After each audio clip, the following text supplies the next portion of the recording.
Okay, so this video is on how to replace your gaming chair cylinder, the elevator part. This I bought on AliExpress, and this is what I do is I measure. The wheels fell off. I didn't pull them off. They just popped off because that's the way they're designed. So I bought this on AliExpress, and what I did measure was the width of the original, so I make sure I got the same width to go into the bracket here, into the hole there. This one's got the little button on top that when you pull the lever, all right, there's a little plate in there that touches that, and then the whole thing will collapse. The other thing I checked for was the minimum height and the maximum height. In my case, this is a fraction, about 5 centimeters or thereabouts extra height, which is good, which I needed, because I don't have a proper table. I have these fellows here to put a door on top as my computer desk. Now the other thing is that I pretty certain also I measured diameter that. If it doesn't provide it, I think there might be a standard width, but do certainly check the width of that as well to make sure that it will fit inside the base. Now on the bottom of this is a clip thing here. That is just the internal to keep the whole assembly together internally. You don't need to remove that whatsoever. How this is placed in here is forced in. So what you do is you turn it upside down, all right, and you can knock that end there with I used a rubber mallet, but you can use a piece of wood, a nice thick piece of wood, and a metal hammer if you like. Place it on top and then bang it through so it pops out. Okay, you'll find probably majority of the cheapy like this Typhoon here, cheapy gaming chairs, that's how they're fitted. And there's nothing wrong with that. It's really, really tight. It was a bugger to remove. Initially, with the wheels off, and that's by accident because they just fell off, which is fine because they're designed to just pop off. But this was sitting up a little bit high on the concrete. So I had it placed down there, and then I whacked the corners here. Be very careful when you do that, because in this case it's just plastic. Oh, that's pretty solid, but it helped me actually bring this fella out of there. Okay, now as you see there, it does slide in quite easily, but then it stops, doesn't go the way, and then what will happen? That's fine. That is fine. And once you've got the wheels on, it will then, see, it's not going all the way through. It will sit in there properly. And with your own weight, it will force itself into there. And the same for this end here, okay?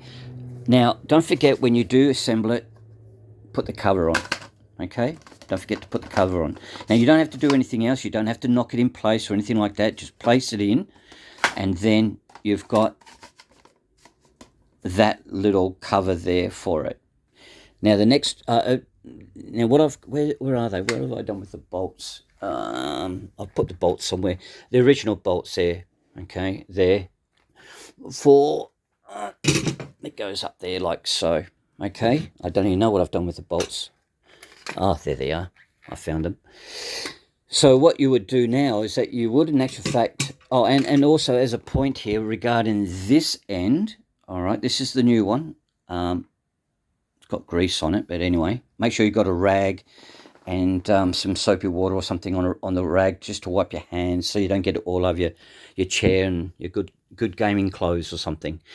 How I knocked it out was I actually had to use a rubber mallet once again, and because it comes out like so, I held onto this part with my hand, and then I used a rubber mallet forcefully onto there to separate the two, because it is only friction fitted, all right?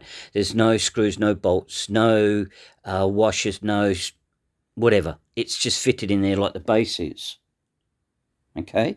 Now, before you would put that on there and fit it all on, it's easier to put that bracket back on and then you tilt this over and then feed it into there whilst that bracket is on the chair.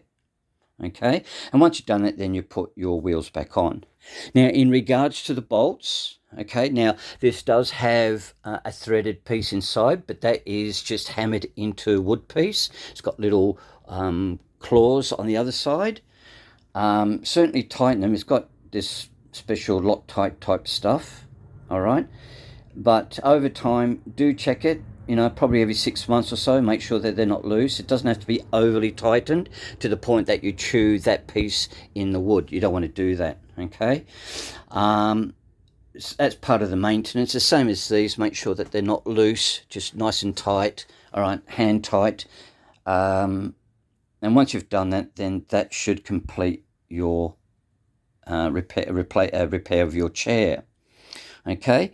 So remember, you've got to measure the diameter of that piece there. You may have to, and I would suggest you measure the diameter. And when you go into AliExpress or Amazon or whatever, I found AliExpress the cheapest, and this is perfectly fine.